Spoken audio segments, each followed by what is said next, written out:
أعوذ بالله من الشيطان الرجيم. Apakah semua orang puasa pasti bertakwa? Ya, tanyakan Al-Quran. Apa jawaban Allah di Al-Quran? Dijawab langsung di ayat Siyam. Al-Baqarah ayat 183. Ya ayyuhalladzina amanu. Kutiba alaikumus. Kama kutiba alal ladzina min. La'allakum. Nah, kalimat tattaqun itu diawali dengan kata la'allakum. La'alla itu namanya harfu taraji. Saya ulang ya, di ilmu nahwu la'alla disebut harfu taraji. Al-Imam As-Suyuti berkomentar begini. Setiap ada satu harapan, keinginan besar yang ingin dicapai, tapi diawali dengan kata la'alla atau la'allakum, ini menunjukkan bahwa harapan itu tidak mungkin bisa dicapai kecuali dengan kesungguhan, keseriusan. Jadi ketika Allah menutup kalimat puasa, ayat puasa dengan kata la'allakum seakan memberi kesan, tidak semua orang puasa akan mendapatkan kenaikan takwa dan jaminan 4 kemuliaan tadi, kecuali orang yang serius puasanya. Orang yang sungguh-sungguh puasanya. Karena itulah untuk menunjukkan kesungguhan itu, bagian terakhir kita, Nabi memberikan 3 amalan utama. Saya akan bacakan dengan cepat 3 amalan utama yang dikuatkan oleh beliau kepada para sahabat sebelum tiba Ramadan dan sampai sekarang menjadi kurikulum Ramadan Nabi. Jadi kalau ibu bapak ingin mengeluarkan kurikulum Ramadan Nabi, nanti bikin agenda saat Ramadan. Ya, supaya nggak pusing nanti. Kalau masuk hari pertama apa yang dikerjakan, hari kedua apa yang dikerjakan, subuh apa, siang apa, sore apa. Cuman nanti saya berikan 3 yang pokok ini. Ada 3. 1, meningkatkan sholat. Saya ulang ya, meningkatkan apa? Sholat. Kalau meningkat, secara singkatnya berarti bertambah dari yang sekedar fardu, tambah dengan apa? Sunnah. Maka dari sekarang, keluarkan semua jenis sholat-sholat sunnah. Keluarkan dari sekarang apa saja, siang dan malamnya.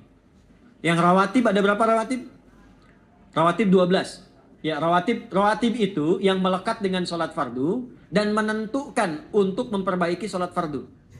Menambah. Jadi kalau kurang khusyuk ditambah dengan sunnahnya disebut rawatib. Bisa sebelum, bisa setelah sholat fardu. Ada 12 dari hadis Nabi SAW. Man sholat isnatai asyrata rak'atan. Siapa yang sholat 12 rakaat. Fi yaumin wa laylatin. Yang mengiringi sholat fardu siang dan malam. Ya, bunyalahu bihinna baitun fil jannah. Maka akan dibangunkan baginya satu rumah di surga kalau konsisten menunaikan 12 itu sampai meninggal dunia. Sahabat yang mendengar itu mengatakan kompak semuanya, sejak mendengar hadis itu kami usahakan istiqomah sampai meninggal tidak meninggalkannya. 12 itu 2 sebelum subuh, cepat. 4 sebelum zuhur, 2 setelah zuhur, 2 setelah maghrib, 2 setelah isya. 2 rakaat sebelum subuh, 4 rakaat sebelum zuhur. Kalau nggak bisa 4 rakaat, karena terbatas waktunya, boleh 2 rakaat, khusus untuk sebelum zuhur. Kalau nggak bisa 4, boleh berapa? 2. Dalilnya hadis Ibnu Umar radhiyallahu taala anhuma. Kata beliau, hafidtu asyra rakaatin. Saya hafal 10 rakaat dari Nabi sallallahu alaihi wasallam salat sunnah. Maka menyebutkan sebelum zuhur 2 rakaat. Baik, jadi 12 ya. 2 sebelum subuh, 4 sebelum zuhur, 2 setelah zuhur, 2 setelah maghrib, 2 setelah isya. Ini yang disebut dengan rawatib. Jamak dari kata ratib. Di luar ini mutlak. Mutlak ini ada yang berdampingan dengan salat fardu, ada yang terpisah. Contoh yang berdampingan, 4 rakaat sebelum asar. 4 rakaat ini bukan disebut rawatib, tapi sholat mutlak. Cuma waktunya berdampingan dengan sholat fardu. Jadi dia nggak memengaruhi sholat fardu, cuma punya keutamaan sendiri. Apa keutamaannya? Hadis Ibnu Umar radhiyallahu taala anhuma. Ketika beliau menyampaikan, qala Nabi sallallahu alaihi wasallam, rahimallahu ra'an shalla qabla al-asri arba'an. Allah akan menambahkan rahmat pada orang yang terbiasa sholat 4 rakaat sunnah sebelum sholat asar. Jelas ya? Baik. Kemudian apalagi setelah itu? Salat di antara 2 adzan dan 2 adzan ini, adzan dan iqamah. Ya, di antara adzan dan iqamah. Tahiyatul masjid. Apalagi misalnya salat duha. Duha dibagi 3. Awal duha itu kurang lebih 1,5 jam setelah salat subuh. Subuh sekarang misal 4:30, maka jam 6 muncul awal duha. Namanya syuruk. Saya ulang, salat apa namanya? Syuruk itu sholat awal duha.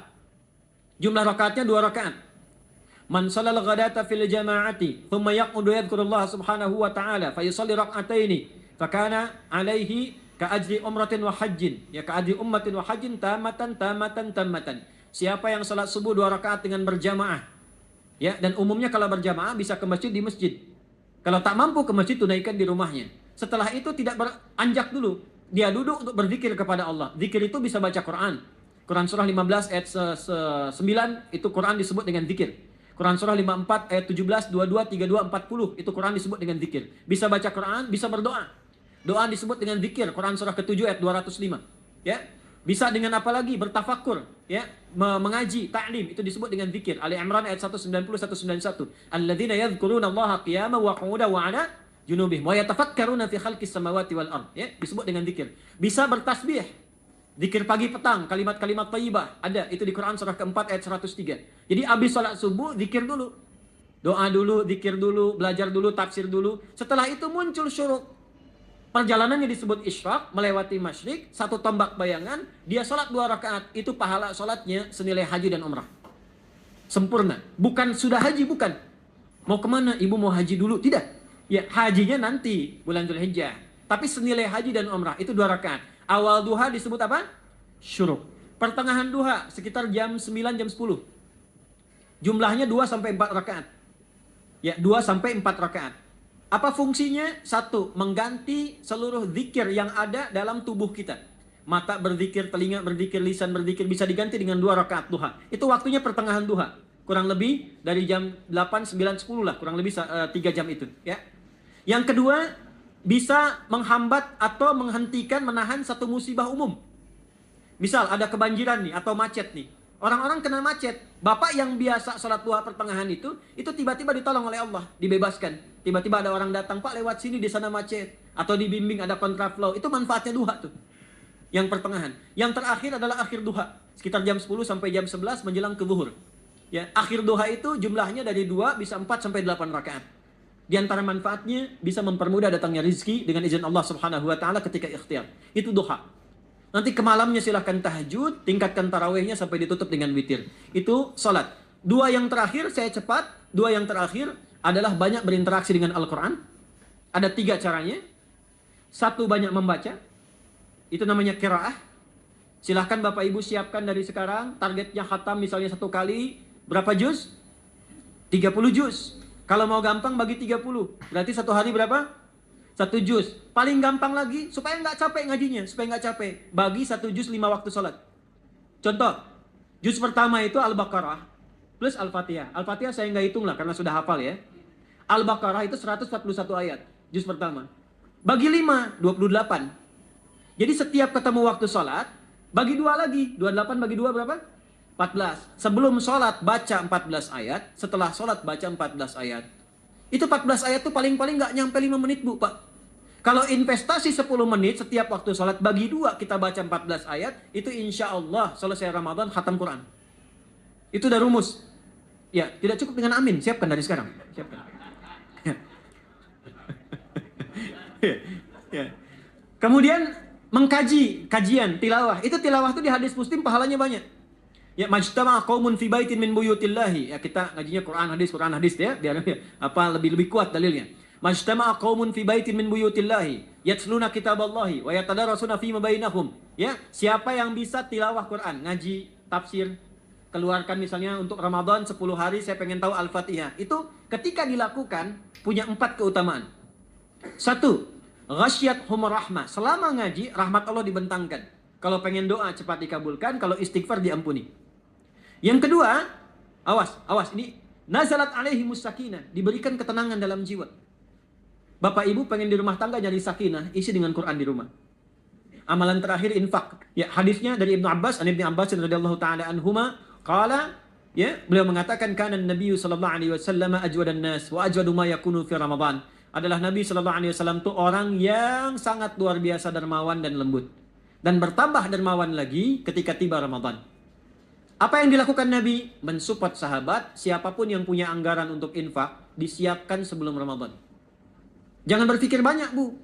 Yang penting ada anggaran. 30.000 nggak ada masalah. Setiap hari 1.000. Tidak harus uang. Makanan. Pernah dengar hadis ini nggak? Siapa yang memfasilitasi bukaan orang puasa walaupun dengan sebiji kurma dan sehirup air, maka dia mendapatkan pahala seperti orang puasa itu tanpa dikurangi sedikit pun. Ada? Hadisnya sahih di At-Tirmidzi. Tapi bukan berarti nyari kurma ke Tanah Abang setiap hari satu. Terus minumnya satu sedotan aja ganti-ganti. Ya, maksudnya apa? Yang paling minimal kita bisa keluarkan. Itu pahalanya 700 kali lipat dikali 10. Paling standar. 700 kali itu standar biasa di hari ini. Dalilnya Al-Baqarah ayat 261 yang dibacakan Adinda tadi kita itu. Ramadan kali 10 lagi. Maka dari itu disiapkan dari sekarang untuk infak. Kalau kami di desa itu, ibu saya selalu kalau Ramadan itu RT-nya setiap rumah. Ini untuk bukaan hari ini rumah A, rumah B, rumah C. Bukaan besok rumah A, rumah B, rumah C. Boleh tuh di PWM Pak dipraktikkan. Ya, misalnya anggota perserikatan siapa dikasih kesempatan. Mungkin nanti yang lain kurmanya, yang ini misalnya jeruknya, yang ini ininya. Setiap ada bukaan ya kirim ke yatimnya, ya kemudian ke pondok-pondok asuhan Muhammadiyah yang tadi disebutkan sekian ribu itu cari pahala. Ya, saya kira itu yang bisa saya sampaikan sampai dengan batas waktu yang diberikan. Semoga bermanfaat dan semoga Allah Subhanahu wa taala memberikan kemuliaan kepada kita semua, kesehatan, dan yang terakhir saya ingin sampaikan doa penting. Tolong hafalkan doa ini. Dan ini doa yang diajarkan Nabi menjelang Ramadan. Supaya mendapatkan kesehatan, kekuatan, keselamatan untuk beribadah saat Ramadan. Hadisnya di At-Tirmidzi nomor hadis 3254. Qala, langsung saja qala Nabi sallallahu alaihi wasallam. Allahumma ahillahu alaina bil yumni wal iman wassalamati wal islam rabbi wa rabbukallah. Tadi sudah direkam, dibimbing. Nanti ketika ditetapkan masuk awal Ramadan, bacakan itu. Ya Allah, anugerahkan awal Ramadan kepada kami dengan ketenangan, kedamaian, kekuatan iman, keselamatan, sehat, nggak sakit sampai selesai puasanya, diberikan kekuatan untuk ibadah dalam keislaman, dan diikhlaskan hanya karena Allah Subhanahu wa taala. Subhanakallahumma wa bihamdika nasyhadu an la ilaha illa anta nastaghfiruka wa natubu ilaik. Wa akhiru da'wana anil hamdulillahi rabbil alamin. Wal 'afu minkum fastabiqul khairat. Assalamualaikum warahmatullahi wabarakatuh. Berdiri juluk deh. Man. Sadaqallahul azim.